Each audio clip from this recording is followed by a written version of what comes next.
They mess you up, your mom and dad. They may not mean to, but they do. They fill you up with the faults they had and add some extra just for you. But they were messed up in their turn by fools in old style hats and coats, who half the time were soppy stern and half at one another's throats. Man hands on misery to man. It deepens like a coastal shelf. Get out as early as you can and don't have any kids yourself. Philip Larkin, High Windows.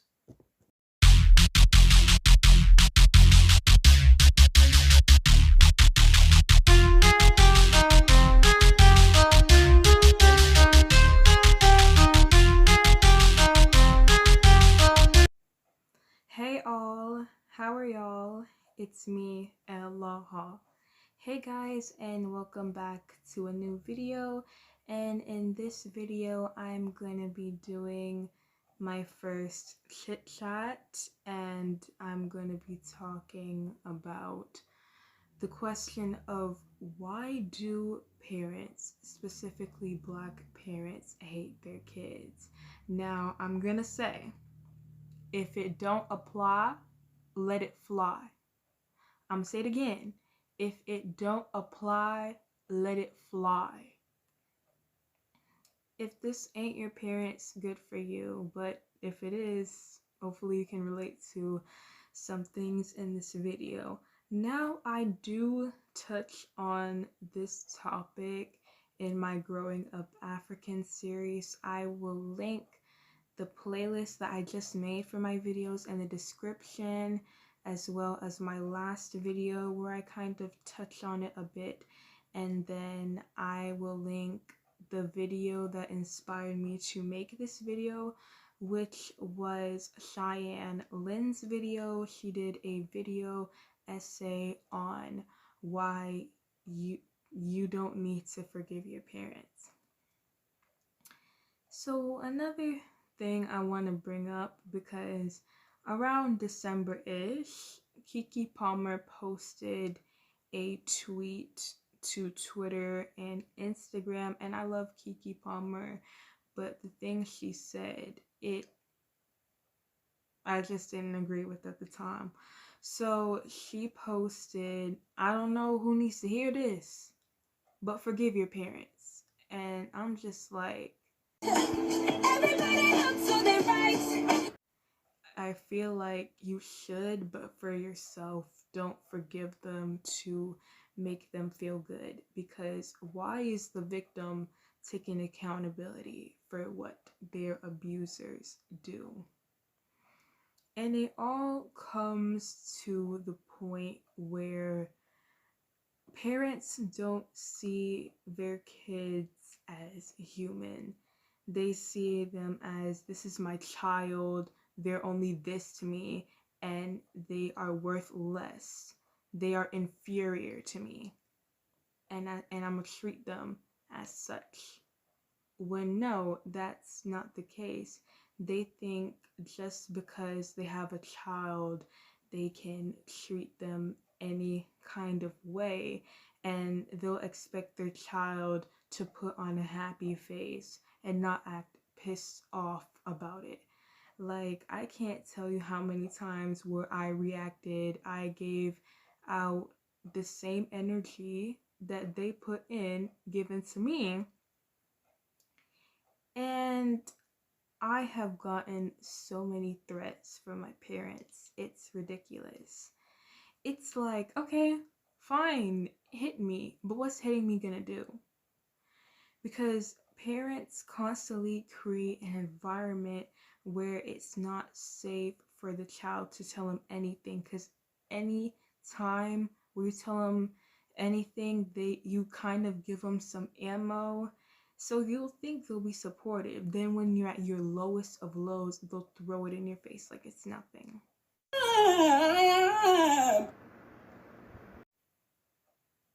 The only thing I tell my parents is academic related.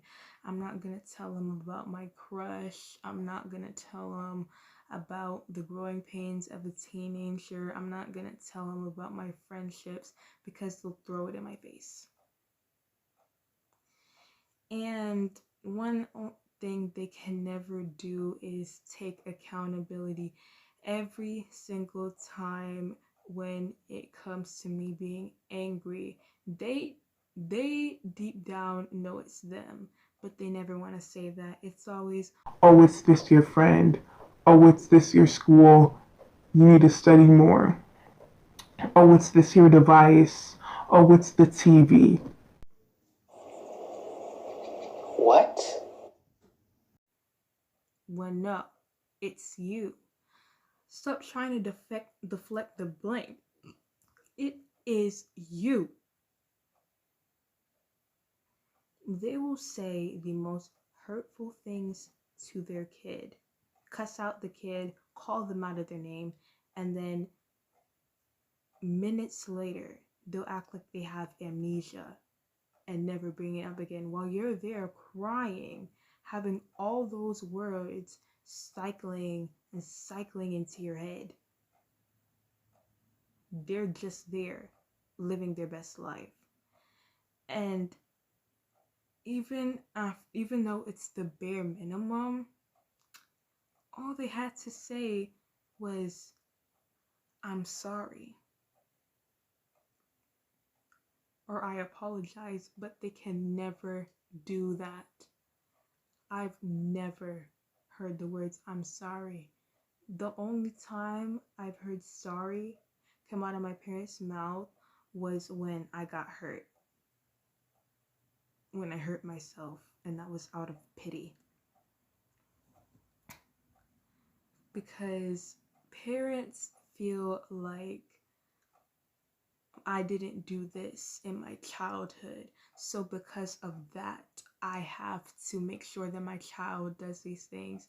Like, let's say, for example, the parent wanted to become a doctor, but instead they became a retail worker at Ross. And basically, they were like, oh, I couldn't be a doctor, so I'm gonna force my kid to become a doctor.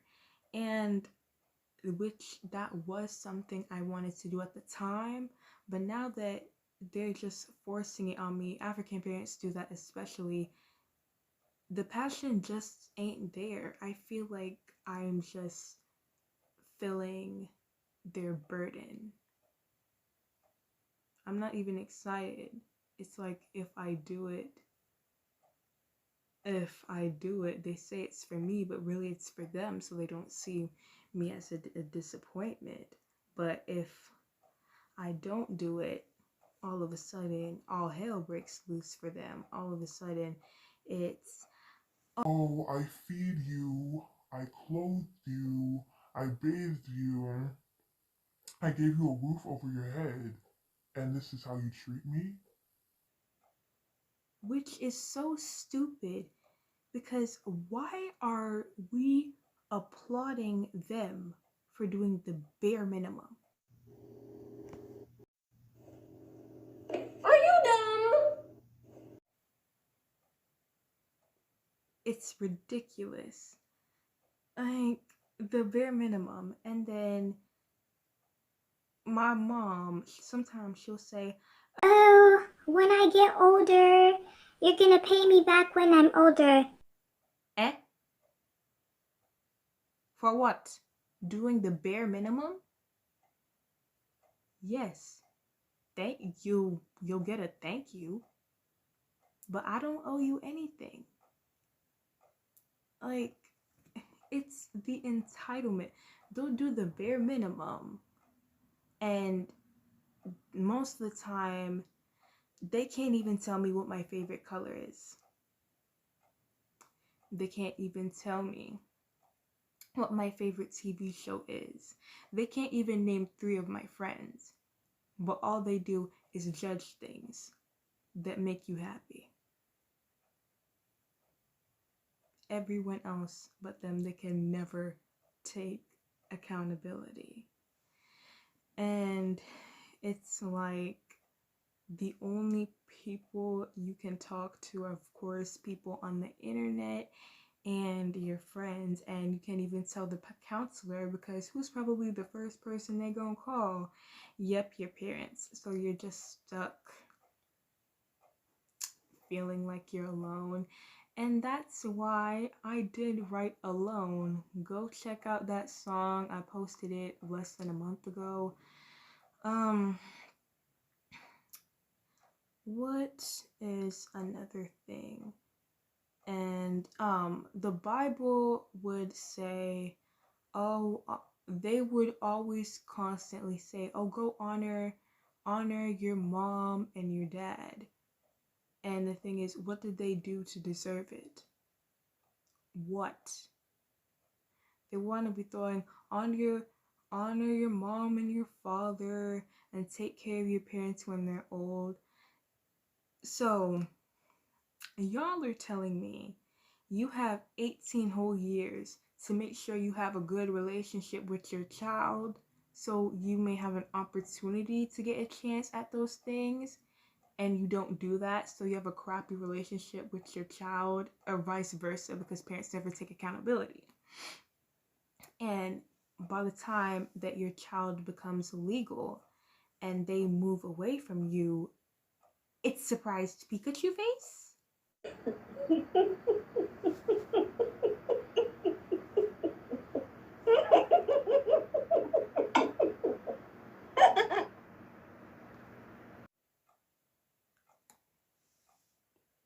Nah.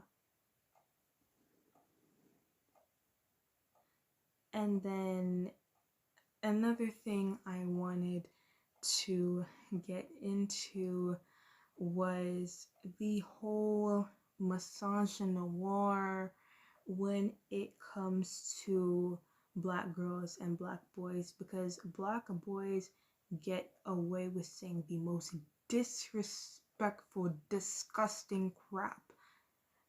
You hear that nonsense at school and you're like, do their parents just never check them?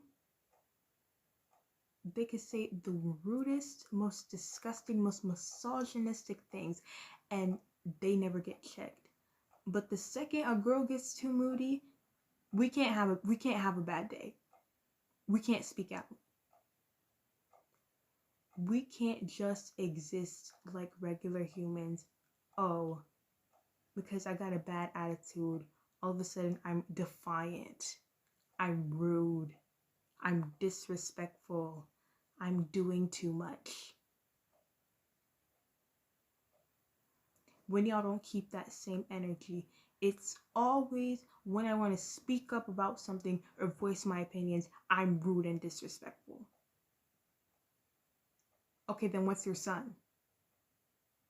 Nah, if you're gonna call me out on my stuff, you call yourself and the other males accountable. And then the thing is, when the men do this, the women never call them out on it. They just sit back. It's always that boys will be boys mentality. You're just supposed to sit down, shut up, and take it. No. That may have worked for you, but I don't apply by that. I'm sorry. Then the women are always saying, oh, you need to learn how to cook for your husband, do laundry for your husband, clean for your husband. When no. Ma'am, I didn't come to marry a man child. I came to marry the child of another man. By the time it's even time for me to get married, the man should learn how to do those things by themselves. Like, I am not your maid. I am not your nanny. If you wanted those things, care.com is free. Go get one. But nah, that ain't me. Because they'll spend their whole life talking about men. No. My whole life don't revolve around a man. And it's like, I don't care if we get into an argument. It would be at least nice to take my defense. in silence. Not everything has to be about a man, but the boys just get to live their lives.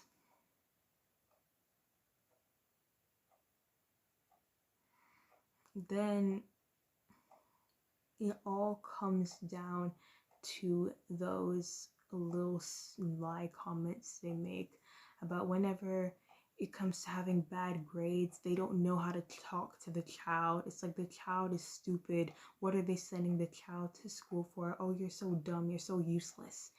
Then when you are gaining a bit much weight. Oh, you look like Puff Puff. You're so fat. You're getting big like a balloon. That's enough. Oh, that's enough. Woo. Yeah. But look at you. They pick apart every single thing about the kid and they don't expect the kid to do anything about it. They expect all those words, all those comments to just bounce back off of them like they are a shield. And when no, just because that worked for you, just because you grew up hearing those things, just because other people said that to you, does not mean that your child is going to react the same way that you did in your childhood. It doesn't work that way. They never heal from their trauma, so they think that whenever it comes to them saying these things to their kids, that it's okay. It's not okay. Talk to your kids. You know, birth makes you parents, but birth, let me rephrase that. Birth makes you a mom/a dad, but patience, respect, and love makes you a parent. And then lastly, you can't say honor your mom and your dad when you constantly provoke your kids to anger. Ephesians chapter 6 verse 4. I'll put the verse up. So yeah, I hope you guys enjoyed my first chit chat. My last video is in the description, as well as the playlist and the video I reference. And I'll be doing more lighthearted TV related content soon. And go follow me on my social medias in the outro. Alright, I'll see you guys next time. Bye.